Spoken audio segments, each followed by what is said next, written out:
Hello and welcome to another Paratus video. Quick one, and this is not a very pleasant topic of discussion, and it's a topic of discussion of farm murders, farm attacks, but more focused upon what can you do about farm murders and farm attacks, especially if you are a farmer living in a rural community, living on a small holding, or any sort of derivative of the above.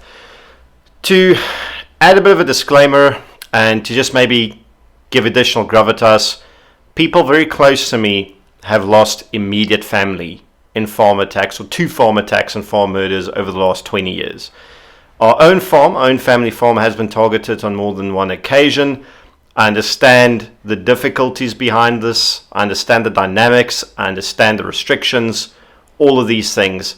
That said, this is not a problem that cannot be solved.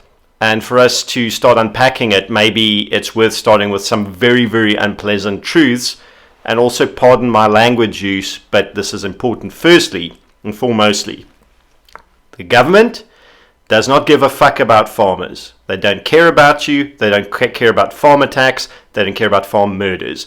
I get the distinct impression that government is more than fine with farm murders and farm attacks happening. They don't care about farmers being killed. It kind of solves a weird Marxist ideological problem for them. Our own president has, on more than one occasion, denied that these things even exist. So the government isn't going to help you. The government won't help you. They can't. Okay? So get that first point into your skull. Point number two. The commandos are not going to come back. They're not going to be brought back. There's no way that the government will ever bring back a formalized rural security program. It's not going to happen. Never in a million years. They can't even keep the South African Special Task Force functioning, which is one of the premier sort of law enforcement units, are elite. They can't keep functioning. The SANDF, they can barely keep functioning. Why on earth would they spend money and resources on rural security aimed at farmers and farm workers when they already have demonstrated over the past 26 years that this is not a priority for them and that they don't care? So that's not going to happen either. You are on your own. This comes back to the Paratus mantras, two things that we keep talking about. You are always your own first responder. Nobody is coming to save you. Prepare yourself accordingly. And mindset leads, training feeds, equipment/brands follow. That's incredibly important. I'm going to keep referring to those things throughout the course of this video as we start unpacking the solutions framework. Now, Brian Menny wrote a really good article on this that I shared on the Paratus Facebook page over the weekend, or was it Friday? And it was met with some controversy because people said things like, okay, but we don't understand how farms work or how farming communities work. We don't understand the restrictions farmers work under. They have long days. They don't have the income to spend on these solutions. And even though I hear these objections, at the same time, people in the suburbs and cities face the exact same restrictions, which is, limited hours in their day for which to pursue this framework and what needs to be done. And they also don't have infinite income. So what applies to people in the cities applies to farmers as well. Ultimately, it's a question about attitude. It's a question about mindset. And that's where we're going to be going with this discussion. So let's just jump straight into it. There are three things you can do, or rather there are three places you can start with in order to solve this problem of farm attacks and rural security. And I'm just going to go over the headings and then we're going to start looking at the content. The one is invest in you and your family's ability to be their own defense. The second one is to create a security program, which entails several things. And the third one is to change your mindset. Right? So with regards to you and your family's ability to be their own defense, this comes back to your own first responder. Nobody's coming to save you. The Graham Kill House had a nice set of things. That is, you're on your own. No one's coming to save you. Save who needs to be saved. Kill who needs to be killed. And always be working. That's a nice unpacking of this. But in order to be your own first responder, you need to first have the right mindset, which means you want to fight, you want to survive, you need to get the job done. You need to then have the training to do these things. And I'm not talking about competency training that you get when for proficiency to be allowed to own a farm. We're talking about additional training with guys like Mark Hemon, Arno Barlow, the guys from Fortis. There are so many good training providers in South Africa, and a lot of them offer free training to farmers. Problem with this, and I've heard the same complaints from many acclaimed instructors, that they offer this training to farmers, and because it's not tactical, or because it's not like high speed, low drag, or mobile warfare nonsense that's not applicable in a civilian environment, their training either doesn't get attended or it just gets ignored, and this is demoralizing for them. They don't want to keep offer training programs for free, and nobody pitches up. So it's equipment mindset training. Okay, equipment is the end. Being equipped isn't just about guns, although guns are important. And again, it feeds into the mindset. If you own a 38 Special and that's all you have as a farmer, but you leave it in the safe, right, and you don't have it on you, it's useless to you. If you get attacked out in the veld, if you get attacked at a farm gate, if you get attacked in your yard when you go out at 3 a.m. to check the generator or to go check whatever else is wrong out there, if you are not equipped because your mindset is hamstringing you from being equipped, that equipment's useless. It's just going to be taken from you by the guys who rob you, and ultimately not achieve what the intent of it is to achieve. So with this, we can feed into the second part, which is create a security program. And I'm going to be reading this off the article because there's a whole bunch of bullet points and they are important. Good security is more than just a gate guard. It's more than just electric fences. It's more than a radio network to call help. Although these things are important important factors and important elements to it. First off, we're looking at layered perimeter and access protection. You need to separate the farmhouse from the rest of the property, from the rest of the farm, in order to control access to the house. Then parts of the house can be individually layered in order to prevent access to those parts, and then individual rooms and areas can then further be layered.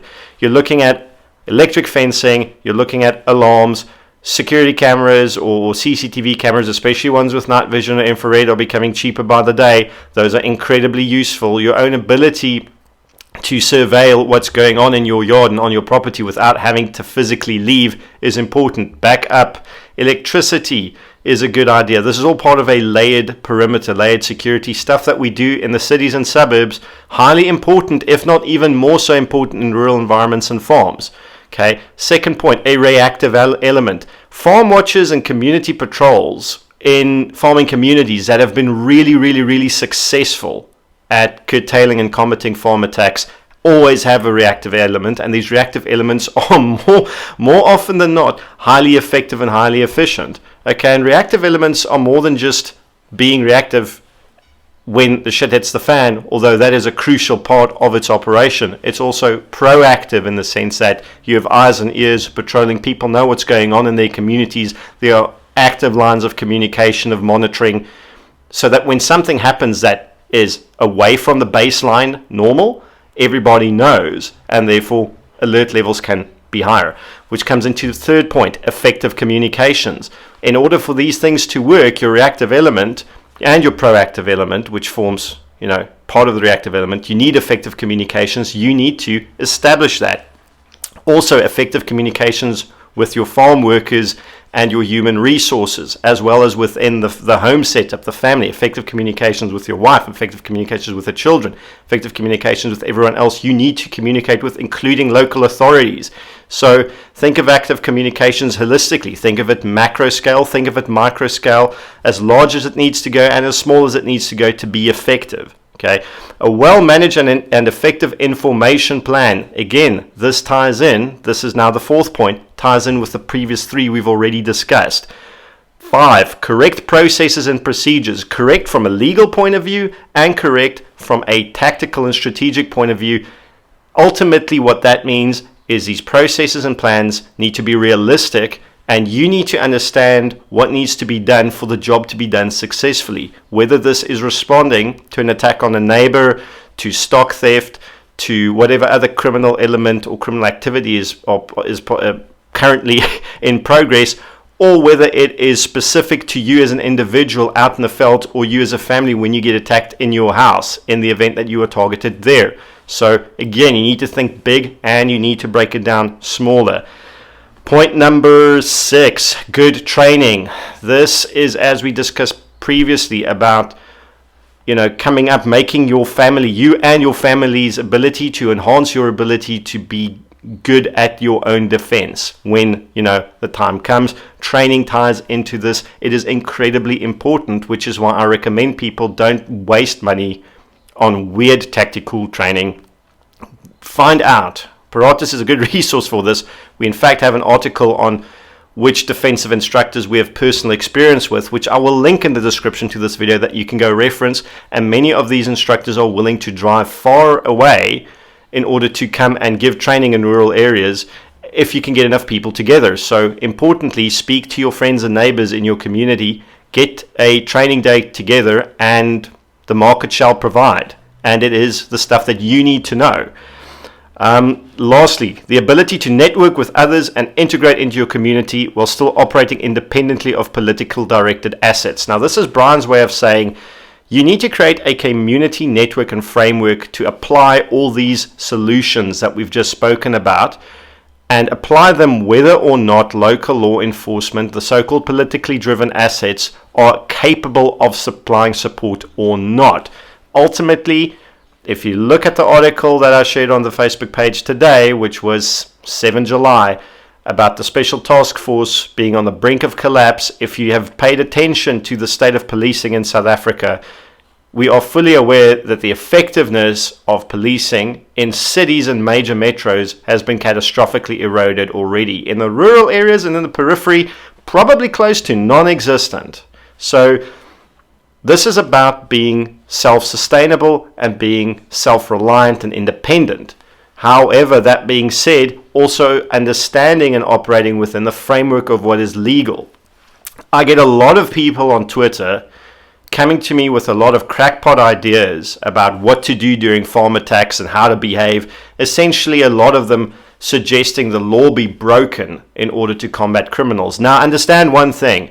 Criminals have an incredibly strong tactical advantage in the sense that they operate outside the boundaries of the law by default. That is why they're called criminals. They are not scared of operating outside the boundaries of the law. They're not scared of breaking the law. They're not afraid of the consequences of breaking the law because that's why they're criminals. However, if you are going to behave in a criminal fashion in order to combat criminals when the day comes, the police will always arrive after the fact. They will always react once, the gunshots have quieted down and the bodies have cooled down, and they will assign blame if need be, and if they find criminality, they will arrest and the NPA will prosecute.